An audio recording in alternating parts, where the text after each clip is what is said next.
The screaming had been going on for 72 hours. Commander Malik Voss pressed his palms against his ears, but the sound penetrated through the reinforced walls of Outpost Cerberus like a living thing. It wasn't human screaming, not anymore. The Vithkari had taken the colonists from New Carthage 3 days ago, and now their voices echoed across the calm frequencies in an endless symphony of manufactured terror. "Sir, we're picking up another transmission," Lieutenant Kira Hendricks said, her voice tight with suppressed horror. The young communications officer had aged a decade in the past week, dark circles under her eyes betraying sleepless nights. Monitoring the alien broadcast, Voss lowered his hands, forcing himself to maintain composure. Around the command center, his skeleton crew of 37 soldiers and technicians worked with grim determination. Their faces masked a professional detachment that fooled no one. They all heard the screams. They all knew what the Vithkari were doing to the captured humans. "Patch it through to my private channel," Voss ordered. Settling into his command chair, the worn leather creaked under his weight, a sound that once brought comfort, but now seemed obscenely normal against the backdrop of systematic torture. Being broadcast across space. The transmission crackled to life, and Dr. Elena Martinez's voice filled his earpiece. She had been the head researcher at New Carthage, a brilliant xenobiologist who had dedicated her life to peaceful first contact protocols. Now her words came in broken gasps between sobs. "Please, they're in my head. They're making me remember, making me relive every failure, every loss, my daughter. They're showing me my daughter dying over and over. Please make it stop." Voss closed his eyes. The Vithkari weren't just torturing their prisoners, they were broadcasting it, weaponizing human suffering as a tool of psychological warfare. The alien race had studied humanity for months, learning their emotional vulnerabilities, mapping their psychological breaking points with scientific precision. "Commander," Sergeant Tobias Rucker approached, his cybernetic arm whirring softly. As he handed over a data pad, the grizzled veteran had lost the limb to shrapnel on Kepler 442b, but his eyes remained sharp. "Intelligence analysis of the broadcasts. The patterns are deliberate." Voss scanned the report, his jaw tightening with each line. The Vithkari were escalating systematically, building toward something. They had captured over 3,000 colonists from 7 worlds in the past month, and each broadcast grew more sophisticated, more targeted at human psychological weak points. "They're studying us," he murmured, understanding flooding through him. "Every scream, every breakdown, they're mapping human mental architecture." "Sir, incoming priority transmission from High Command," Hendricks called out. Admiral Rebecca Thorne's weathered face appeared on the main screen, her expression granite hard.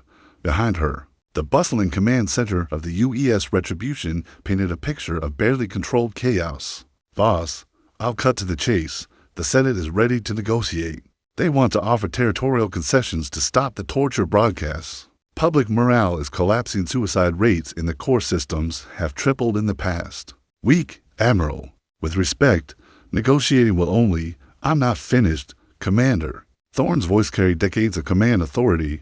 "Before I send the diplomats, I need to know, can your people hold that position for another 48 hours? The Vithkari fleet is moving toward your sector. They want to finish mapping human psychological responses before they accept any surrender terms." Voss looked around his command center.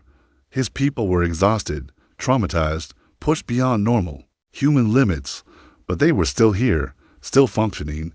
"We'll hold, Admiral." "Good, because if they break you, Commander, if they get complete psychological profiles of a military unit under extreme duress, they'll have everything they need to shatter human resistance permanently." The transmission ended, leaving Voss staring at the blank screen. Around him, his people continued their work, unaware that they had just become the final test subjects in an alien experiment designed to break the human spirit forever. The screaming continued, but now Voss heard something else beneath it: the quiet determination of his crew, the stubborn human refusal to simply lie down and die. The Vithkari had made one critical error in their psychological warfare calculations. They assumed humanity would break the same way other species had. The first Vithkari probe ships materialized at the edge of Cerberus Station sensor range. Like malevolent ghosts, their biomechanical hulls pulsing with sickly bioluminescent veins. Commander Voss watched them on the tactical display. 3 sleek vessels roughly the size of human destroyers. Along somehow organic curves where there should be hard angles. Surfaces that seemed to breathe. Range, "The million kilometers and closing," reported Tactical Officer Jonas Reeves, his hands dancing across the holographic controls. "They're not accelerating, just maintaining steady approach vector. They're savoring this." Sergeant Rucker growled from his position at the defensive systems console. "Want to watch us sweat?" Voss understood the psychological game being played. The HFY had spent months studying human responses to fear, and they knew exactly how to maximize psychological pressure, the slow approach, the inevitable countdown to engagement, the mounting tension, all carefully calculated to break human morale before the first shot was fired. Lieutenant Hendricks signaled all personnel to battle stations. "And kill those torture broadcasts. I want clear communications, sir. The jamming might do it." The blessed silence that followed felt like a physical weight lifting from the station for the first time in 72 hours. Voss could think clearly, without the constant backdrop of human suffering clouding his judgment. The HFY ships reached optimal firing range and simply, "Stop, sir. They're hailing us," Hendricks reported, her voice uncertain. On screen, the main display flickered, revealing a creature that defied easy description. The HFY commander possessed a vaguely humanoid torso topped by an elongated head that pulsed with the same bioluminescent patterns as their ships, 6 eyes arranged into rows studied Voss with predatory intelligence, while tentacle-like appendages manipulated controls that seemed to grow directly from the ship's living walls. When it spoke, the words came through perfect human vocal synthesizers, making the alien thoughts sound disturbingly familiar. "I am War Singer Velith Carr of the 3rd Psychological Harvesting Fleet. You are Commander Malik Voss of the Human Military Enclave designated Cerberus Station. We have studied your psychological profile extensively through our research broadcasts."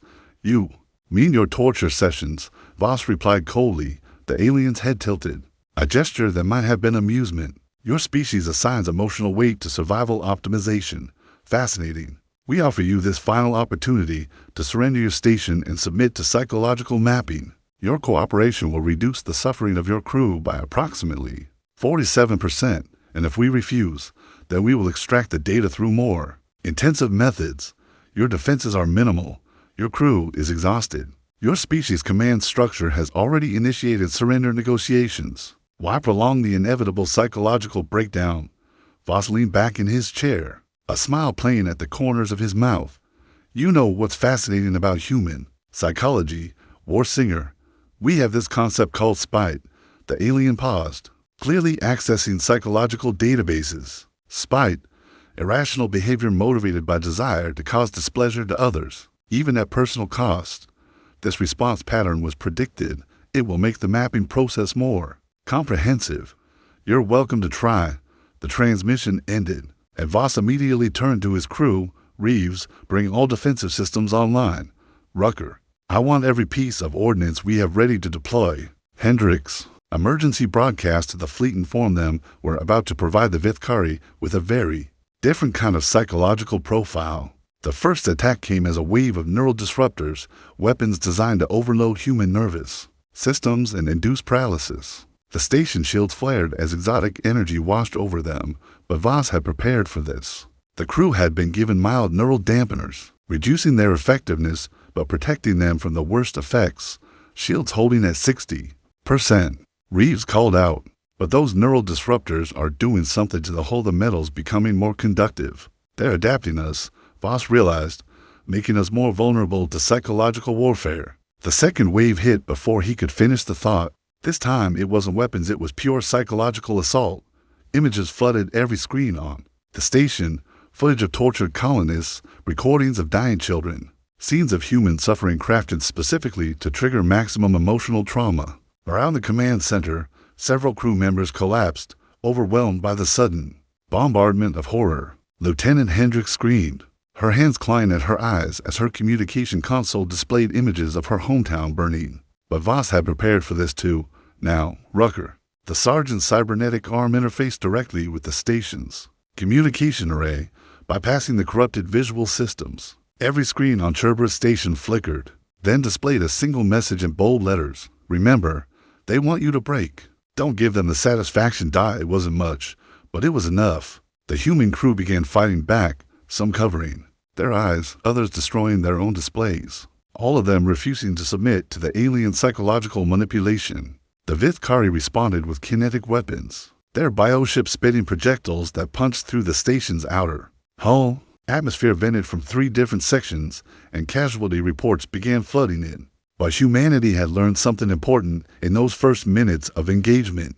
The Vithkari were so focused on psychological warfare that they had neglected their physical defenses. The battle for Cerberus Station turned into a grinding war of attrition, but not the kind the Vithkari had anticipated. Instead of breaking under psychological pressure, the human defenders began adapting with terrifying efficiency. Commander Voss studied the tactical display through smoke-filled air, his uniform torn and bloody from a hull breach that had claimed 6 crew members. The station groaned around them, its superstructure damaged but intact. More importantly, his people were still fighting. "Sir, we've lost Section C7 through C12, Sergeant Rucker reported, his cybernetic arm sparking from electrical feedback. "But the good news is we've figured out their psychological warfare pattern." Explain. "They're using our own memories against us, but they need time to process and weaponize the data. Each attack is more targeted than the last because they're learning from our responses, but that processing time is also their weakness." Lieutenant Hendrick's voice crackled through the calm, her words tight but controlled. She had witnessed her entire family dying in the psychological broadcasts, but instead of breaking, she had become coldly analytical. "Commander, I've been monitoring their communication frequencies. They're frustrated. This isn't going according to their psychological models." Voss understood. The Vithkari had expected human defenders to collapse under the weight of manufactured trauma, leaving them easy to capture and study. Instead, they faced opponents who were becoming more dangerous. As the battle progressed, the station shuddered as another wave of bioprojectiles struck the outer hull. Through the main viewport, Voss could see one of the Vithkari ships moving closer, its organic surface pulsing with increased activity. They were getting desperate, abandoning their careful psychological approach for more direct methods. "Tactical. Officer Reeves, status on our offensive capabilities? We've got 3 torpedo tubes still functional and about 60% power to the main laser batteries," Reeves replied from his position at the fire control station. "But sir, their ships are heavily shielded. We need a lucky shot to—" "Lucky shots are for other species," Voss interrupted. "Humans make their own luck. Can you target their communication rays?" "Probably, but why would we want to?" Reeves paused, understanding flooding his expression. "Sir, if we cut their communication links, they can't coordinate their psychological attacks." "Exactly, and if they can't coordinate, they can't adapt their psychological warfare in real time." The plan was elegant in its simplicity. While the Vithkari focused on breaking human minds, the humans would break their ability to process and weaponize psychological data. "All batteries, target their communication nodes. Fire when ready." The station's remaining weapons opened fire simultaneously, lancing beams of coherent energy toward the alien ships. The Vithkari vessels twisted evasively, their organic hulls flowing like living creatures, but human gunnery proved superior. To direct hits severed the delicate biomechanical growths that served as their communication rays. The effect was immediate and dramatic. The coordinated psychological assault faltered, becoming a chaotic mess of conflicting signals and overlapping trauma patterns. Instead of precise mental surgery, the Vithkari were now broadcasting random psychological noise, but their physical weapons remained fully functional. Warsinger Velithkara's ship accelerated toward the station, abandoning all pretense of psychological warfare for direct assault. Biocannons erupted along its hull, firing streams of corrosive organic matter that ate through Cerberus stations. Armor like acid. Hull breach in Section A3. Tactical Officer Martinez screamed into her comm. "Seal the blast doors. We're losing atmosphere fast." Voss watched 12 more crew members die as an entire section of the station was consumed by alien bioweapons. The attack was no longer about psychological mapping, it was about extermination. "Sir, incoming transmission from the Vithkari commander," Hendricks reported. On screen, Warsinger Velithkara's image appeared, but the alien's composed demeanor had cracked. Its bioluminescent patterns flickered erratically, and its multiple eyes darted with what might have been panic. "Your resistance pattern is outside acceptable parameters," the creature hissed. "You were supposed to break. Your psychological profile indicated complete collapse under sustained trauma. Why do you continue fighting?" Voss leaned forward, blood trickling from a cut on his forehead. "Because you made one critical error in your psychological analysis. Impossible. Our models are based on extensive observation of human behavior under extreme stress. You observed humans being tortured, Voss replied, but you never observed humans getting angry about it. The alien's head tilted, confusion clear in its alien features. You see, psychological warfare works both ways, Voss continued. Every scream you broadcast, every image of suffering you forced us to witness, you weren't just studying us. You were pissing us off, and angry humans are the most dangerous creatures in the galaxy. He gestured to his battered crew, still fighting despite overwhelming odds, still refusing to surrender despite catastrophic losses. You wanted to break our spirits? Congratulations! You've taught us exactly how much we hate you. The transmission ended as the Vithkari ship opened fire with everything it had, but it was too late. The psychological advantage had shifted, and humanity's most dangerous trait wasn't resilience or intelligence. It was the ability to turn trauma into rage, and rage into fuel for violence. The command center of Cerberus Station had become a charnel, house of sparking electronics and human blood. But Commander Voss felt something he hadn't experienced since the siege began. Clarity. The psychological fog that had clouded his thinking for days had lifted, replaced by cold, calculating fury. Rucker, status on the station's self-destruct charges? The grizzled sergeant looked up from his damaged console, understanding immediately. All charges are functional, sir, but we're talking about 100 megaton yield. Nothing in a 50-kilometer radius survives. Perfect. Voss turned to the remaining crew, 23 souls, who had endured hell and emerged harder for it. Ladies and gentlemen, we're going to do something the Vithkari didn't account for in their psychological profiles. We're going to teach them that humans don't just break, we explode. Lieutenant Hendricks, her face streaked with soot and tears, looked up from her communication station. Sir, are you ordering us to sacrifice ourselves? I'm ordering us to. When Voss activated the station-wide communication system, all hands, this is Commander Voss. In 30 minutes, Cerberus Station will detonate. Any personnel who wish to attempt evacuation should report to escape pods immediately. However, I will be remaining to ensure our guests receive the warmest possible welcome. Around the command center, not a single person moved toward the exits. With respect, sir, Tactical Officer Reeves said, his voice steady despite a broken arm. You're not the only one who's angry about what these bastards did to those colonists. Warsinger Velithkara's ship had moved into close orbit, its biocannons continuing to tear chunks from the station's hull. The alien commander clearly intended to board and capture surviving crew members for psychological examination. The Vithkari had no conception that their prey might choose mutual destruction over surrender. Sir, I'm reading massive power fluctuations from their ship, Martinez reported from the sensor station. They're preparing some kind of neural extraction beam, probably planning to rip our memories directly from our brains. How long until they're in position? 15 minutes, maybe less. Voss smiled grimly. That we have 15 minutes to show them what human ingenuity looks like when it's properly motivated.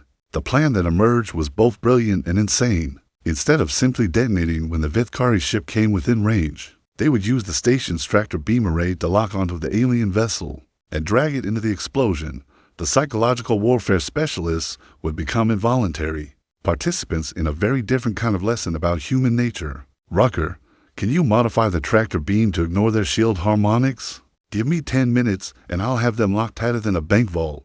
Martinez, I need you to broadcast a message to that ship. Full spectrum, all frequencies. What should I tell them, sir? Tell them we have a counteroffer for their psychological research. The transmission went out across all channels, cutting through the Vithkari's ongoing neural bombardment. Warsinger Velithkara's image appeared on the main screen, its bioluminescent patterns now flickering with what looked like genuine concern. Human Commander, your readings indicate extreme psychological distress. Surrender now and we will minimize the neural extraction process. Actually, I wanted to thank you, Voss replied, his voice conversational. Your research into human psychology has been incredibly educational. We've learned things about ourselves that we never knew. The alien's multiple eyes focused intently. Explain. Well, for instance, we discovered that humans have this fascinating psychological response to sustained torture of our civilians. Instead of breaking, we develop what our psychologists call vindictive psychosis. It's a condition where the desire for revenge becomes so strong that it overrides basic survival instincts. This is not possible. Our models show Your models are incomplete, Voss interrupted. You studied humans being tortured, but you never studied humans planning revenge. Would you like a demonstration? The tractor beam array engaged with a sound like thunder, invisible force reaching out to grab the Vithkari ship. The alien vessel's biomechanical hull writhed as it fought against the pull. But human engineering proved superior to biological adaptation, impossible. Warsinger Velithkar shrieked as its ship was dragged inexorably toward the station. Release us immediately. I'm afraid that's not possible, Voss replied calmly. You see, we've developed a new psychological warfare technique. We call it aggressive mutual assured destruction. The basic principle is that if you hurt our people, we hurt you back so badly that other members of your species think twice about trying it again. The Vithkari ship's weapons opened fire desperately, biocannons and neural disruptors blazing in a futile attempt to break free from the tractor beam's grip, but the station systems held, reinforced by human stubbornness and powered by righteous fury. 5 minutes to detonation, Rucker announced with savage satisfaction. You're insane. The alien commander screamed. This serves no tactical purpose. You gain nothing from this action. Voss leaned forward, his expression peaceful for the first time in days. That's where you're wrong, Warsinger. We gain something incredibly valuable. What? We get to show the rest of your species what happens when you torture human civilians. For scientific research, we get to demonstrate that humans don't respond to psychological warfare the way other species do. Most importantly, we get to make sure that every Vithkari who hears about this thinks very carefully before trying your little experiments again. The station shuddered as massive explosions began chain reacting through its structure. The self-destruct sequence had begun, and nothing in the universe could stop it now. This is not logical, Velithkar protested. Logic is for species that don't get emotionally attached to their civilians, Voss replied. We prefer justice. The explosion of Cerberus Station created a brief new star in the Kepler system, visible from 3 light-years away. The 100-megaton detonation vaporized Warsinger Velithkar's research vessel and sent a message across Vithkari space that reverberated through their collective consciousness. Like a psychic scream, Admiral Rebecca Thorne received the news aboard the UES Retribution as her battle fleet emerged from hyperspace at the edge of the system. The tactical display showed nothing but expanding debris. Where Cerberus stations had once stood a monument to human defiance written in gamma radiation and superheated plasma, we're picking up multiple hyperspace signatures, reported Commander Elena Vasquez from the sensor station. Vithkari fleet, bearing for 5 Mark 12. I count, God in heaven, I count over 100 ships. Thorne studied the display with grim satisfaction. The Vithkari had committed their entire 3rd psychological harvesting fleet to this system, abandoning their careful, methodical approach for overwhelming force. Voss had done more than just win a single battle. He had provoked the aliens into exactly the kind of engagement humanity could win. All ships, this is Admiral Thorne. Battle stations, today we settle the debt for every human civilian these bastards tortured. The human fleet numbered only 47 vessels against the Vithkari's 100, but they had advantages the aliens couldn't comprehend. While the Vithkari had spent decades perfecting psychological warfare, humanity had spent centuries perfecting the art of killing efficiently. Incoming transmission from the Vithkari fleet. Commander, Communications Officer Park reported. On screen, the alien that appeared bore the same general characteristics as Warsinger Velithkar, but its bioluminescent patterns pulsed with rage instead of clinical detachment. When it spoke, the synthetic human voice carried undertones of genuine fury. I am Fleet Mind Korthaval of the 3rd Harvesting Fleet. You will surrender immediately and submit to complete psychological analysis. Your species' deviation from predicted behavioral patterns requires correction. Admiral Rebecca Thorne, Terran Defense Force. Go to hell. The transmission ended, and both fleets opened fire simultaneously. The battle that followed would be remembered as the bloodiest engagement in human space warfare history. The Vithkari bioships moved like living creatures, their organic hulls flowing around human weapons fire, while their own biocannons spat streams of corrosive death. But humanity fought with a coordination born of shared purpose. Every ship's crew had heard the torture broadcasts, had witnessed the systematic brutalization of human civilians. The destroyer UES Hammer was the first to die, its hull dissolved by bioacid after ramming a Vithkari cruiser. Captain Maria Santos and her crew of 86 bought the destruction of an enemy vessel with their lives. Following Commander Voss's example of trading human lives for alien blood, Admiral, the Vithkari are adapting their tactics, Vasquez reported as explosions lit the view screen. They're abandoning their psychological warfare systems and focusing everything on kinetic weapons. Good, Thorne replied grimly, means they're finally taking us seriously. The heavy cruiser UES Vengeance broke formation, its captain ignoring direct orders as he accelerated toward a cluster of enemy bioships. The vessel's nuclear arsenal detonated in a chain reaction that consumed 6 Vithkari vessels, and the Vengeance itself, adding another 200 human souls to the growing casualty count. But for every human ship destroyed, the aliens paid dearly. The Vithkari had optimized their vessels for psychological warfare and scientific research, not pitched battle against opponents who fought with suicidal determination. Their biohulls, evolved for flexibility and adaptation, proved vulnerable to human weapons designed for maximum destruction. "Ma'am, we've lost the Lincoln, the Washington, and the Kennedy," reported Lieutenant Nash from the casualty station. "But our torpedo volleys took out 12 of their research vessels. They're falling back to defensive formation."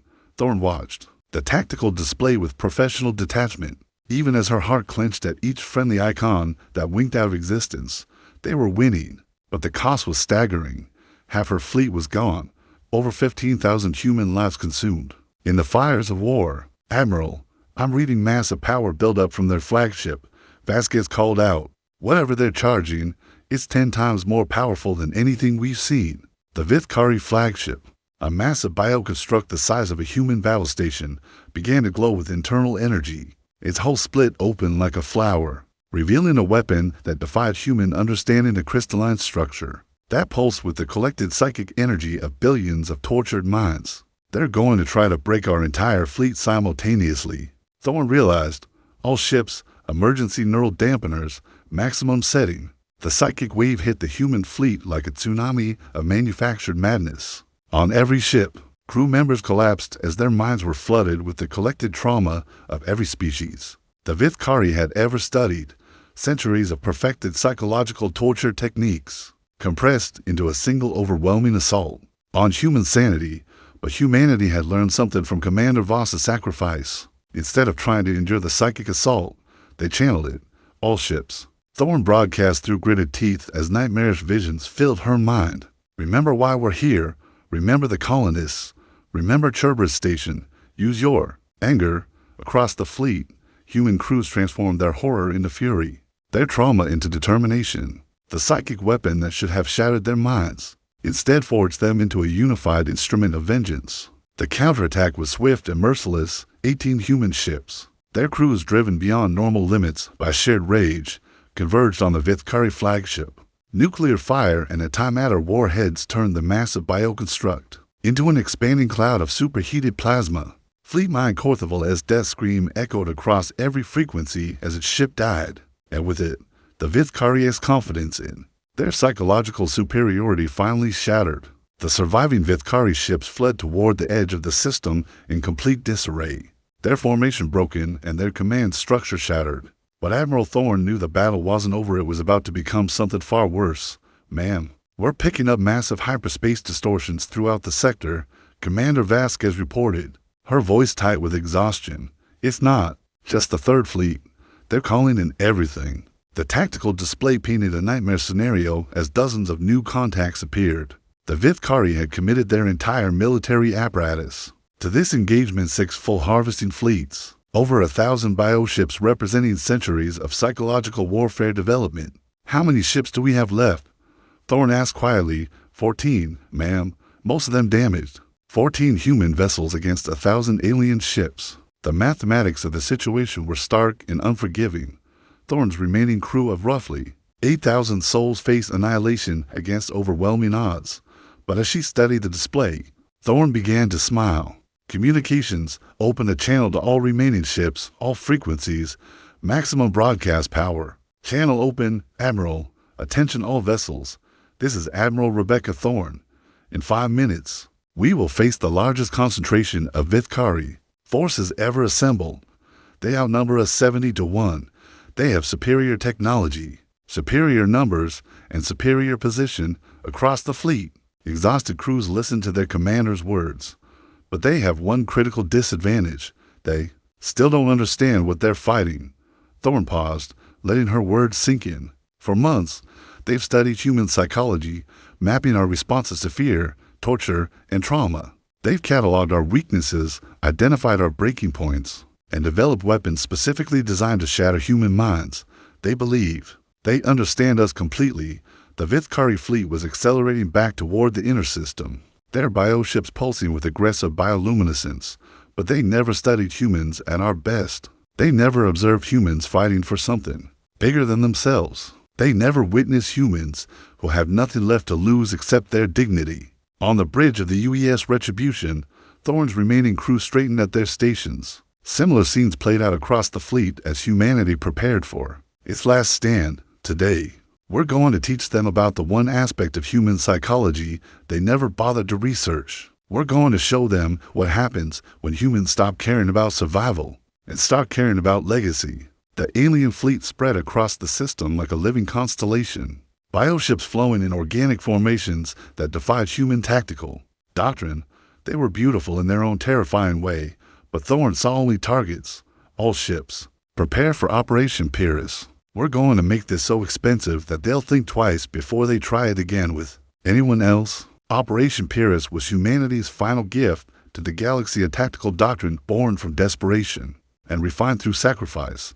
Instead of trying to win through superior firepower or strategy, human forces would maximize damage inflicted relative to losses sustained. Every human death would cost the enemy disproportionately. Ma'am, the Vithkari are hailing us. Reported Communications Officer Park. Let's hear what they have to say. The main screen filled with the image of Supreme War Singer Thekmer, an ancient Vithkari whose bioluminescent patterns indicated centuries of psychological warfare experience. When it spoke, its voice carried the weight of absolute authority.